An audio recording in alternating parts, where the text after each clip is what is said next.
Rome.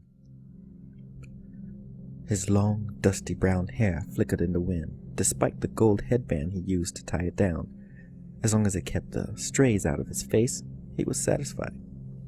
For the 9th time, he checked his attire.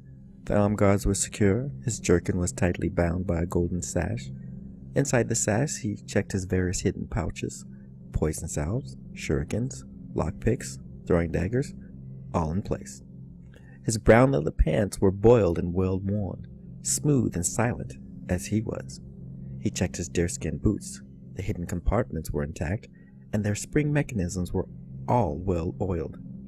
His cloak was specially designed to conceal his composite bow, as well as the reverse scabbard and quiver which he carried on his back.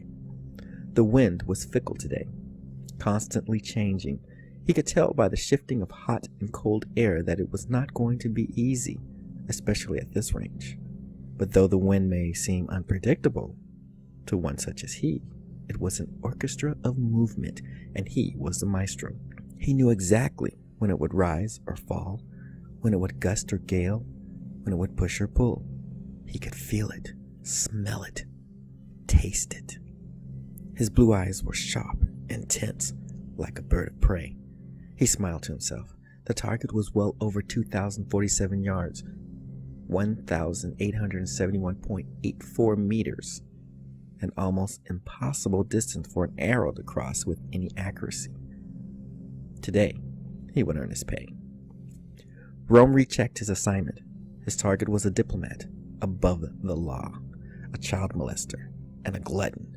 He had a taste for boys. The sight of the pompous arse made him sick. Rome did not view himself as an assassin, but more of an executor of justice. He thoroughly investigated the charges made against his assignments, and only acknowledged receipt if he found irrefutable proof that his mark was guilty. This man was beyond guilt, and today, in mere moments, he would meet his fate.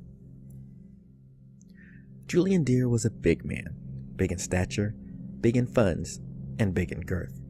He had his hands in every purse of every influential person in Hawklaw. Today was the first day of the Soaralis Olympics. It was his honor to speak to the athletes and the citizens of the 7 civilized continents. It was an honor not deserved. Councilman Dines guided the overweight diplomat to the amphipodium. The diplomat huffed and puffed the entire way, as though each step was like giving birth to a new child. "Stand aside, peon," Julian demanded with an air of superiority.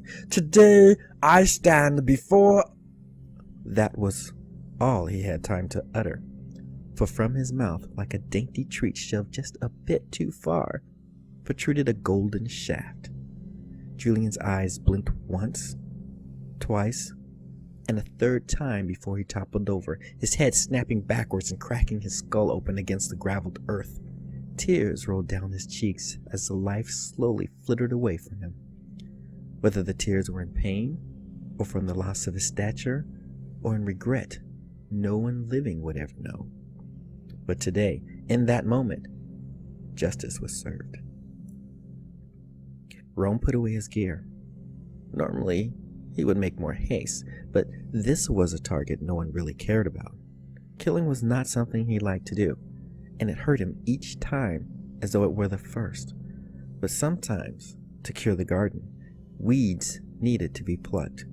Today, Julian Deere was the weed, a sickness that had overrun the fair city of Hawklaw, and he was the gardener.